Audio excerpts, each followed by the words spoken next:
Comes to questions for oral answer, and the first question stands in the name of Todd McClay.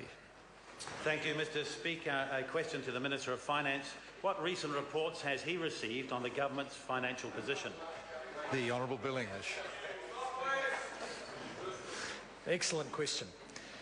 The Crown accounts issued today show a deficit of $5.5 billion for the 8 months to 29th of February.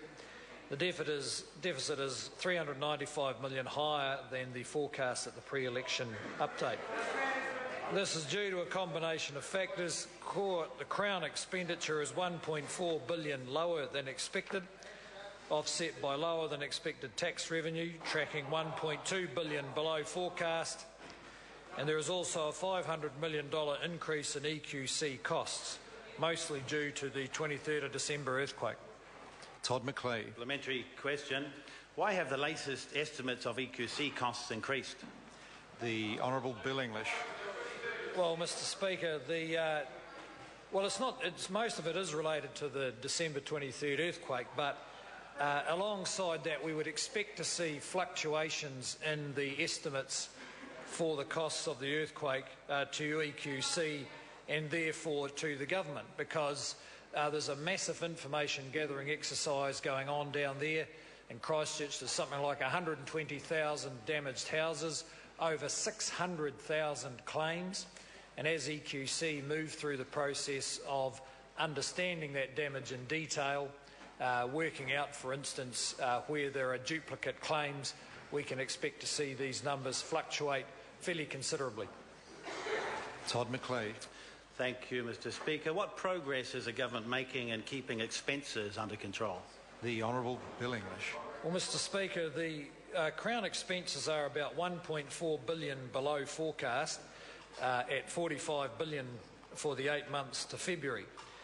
Now, some of those lower expenses will be due to timing issues.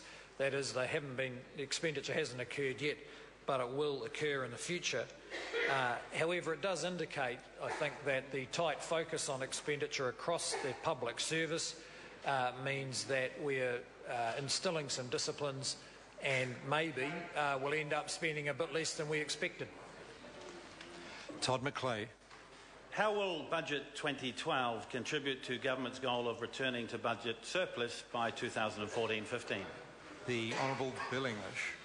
Well, Mr. Speaker, exactly how is yet to be finalised, but as the Prime Minister has indicated, Budget 2012 will include little or no new net spending over the next 4 years. There will, of course, be new funding for health and education, but we would be looking to offset that funding with savings in lower priority areas and tightening up tax loopholes. The Honourable David Parker. Mr. Speaker, why did government members of FEC block the Treasury being called in to answer criticisms by the Auditor-General of Treasury's mismanagement of the Crown Guarantee Scheme, which added tens if not hundreds of millions of dollars to the Crown's losses under the Guarantee Scheme? Insofar as the Minister's responsible. Well, Mr. Speaker, that's really a matter for the Select Committee. Bill English. But the issues have been thoroughly canvassed. Treasury has acknowledged some weakness in the early stages of the Crown Guarantee set up by the previous Labor government now 3.5 years ago. And actually even the Auditor-General has not been able to show that there was other actions Treasury could have taken to reduce the liability. Question number 2, Dr. Russell Norman. Thank you.